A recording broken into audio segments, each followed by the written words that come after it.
Shalom, welcome. All praises and glory due to Yahweh Shem Yahushua.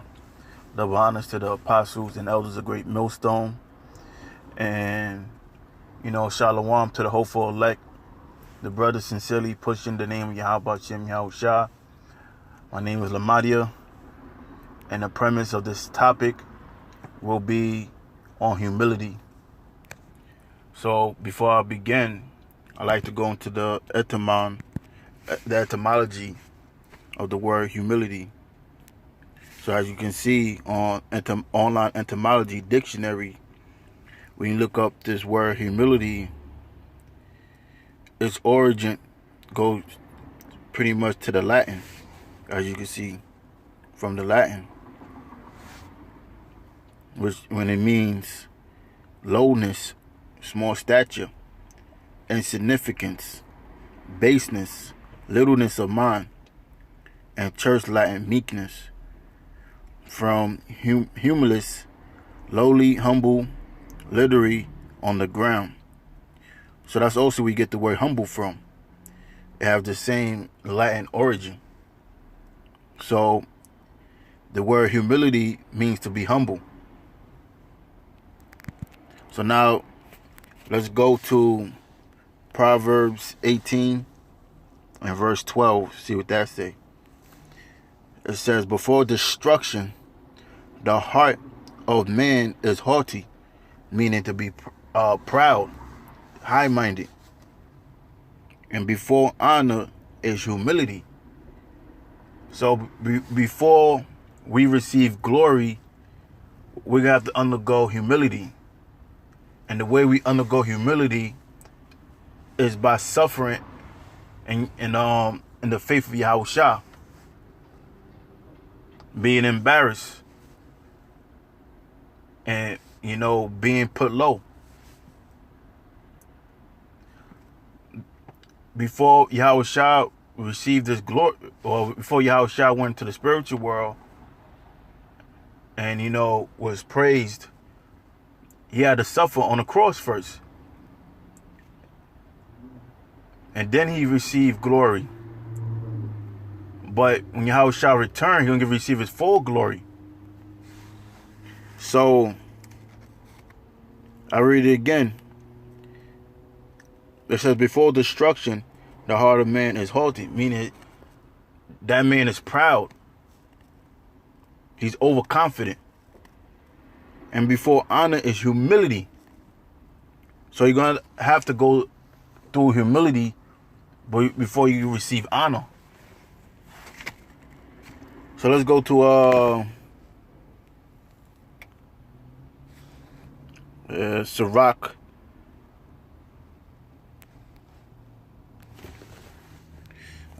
13 and 20. And this pretty much gives you the definition of what it means to be proud. So Sirach 18 and 20. As the proud hate humility, so do the rich abhor the poor. So a person that can't undergo humility, that makes that person proud. That means that man had pride. He can't take the low. That's being proudful. So that's pretty much give you the definition on being proud. So it says as the proud hate the humility. Who's the number one proud on this earth? The so-called white race, which is identified in the Bible as the nation of Edom. They proud. They can undergo humility. They always gotta be. They see themselves as being more than just men. Beginning with the elite bankers or the elite banking family. And they're the rich right now. And Israel's the poor. So let's move on to the next scripture, Proverbs, the 11th chapter, and the second verse. When pride cometh, then cometh shame. But with the lowly is wisdom. That's the humble. The lowly is the humble. So it says, but with the lowly is wisdom. The lowly is the Lord's elect. We're the one that's undergoing humility. And we're the ones who Yahweh Shem Yahushua is working with.